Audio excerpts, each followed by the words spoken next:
Ok. Donc là, on met des caoutchoucs. Autrefois, c'était des liens en coton sur des tabelles qui étaient faites comme ça, mais au lieu d'être métalliques, elles étaient toutes en bois. C'est la seule différence, autrement je pense que c'est certainement une des plus anciennes. Ce modèle est des plus anciens, je pense. Parce que moi, je me les rappelle comme ça. Tout en bois avec on appelait ça des ligants parce qu'en fait, c'était pour lier les deux bras de Tavel. Et ça supportait la flotte, quoi, tout simplement. Ça crée de la tension, c'est ça?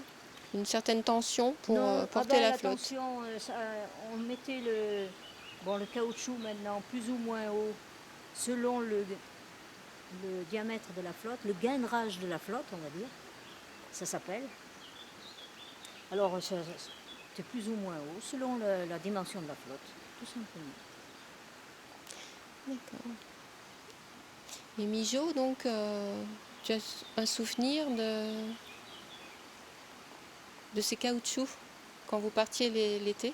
Ah oui, quand on partait l'été, qu'il faisait très chaud, donc on arrêtait l'usine le mois d'août.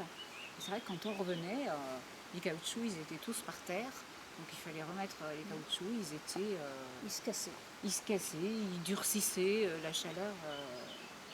Et donc il fallait recommencer à bien mettre nos caoutchoucs. Donc c'est un travail qui n'aimait pas qu'on arrête et on a l'impression que notre matériel se vengeait quand on arrêtait. Et en tout, parce que les moulins c'était pareil. Il y avait toujours des choses qui allaient pas. Il fallait toujours une constance. Donc un arrêt, ça leur plaisait pas et il aurait fallu qu'on tourne sans arrêt, jour et nuit. Donc c'était fait pour tourner jour et nuit.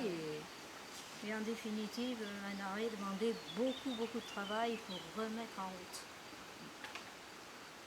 Et même le matériel se vengeait.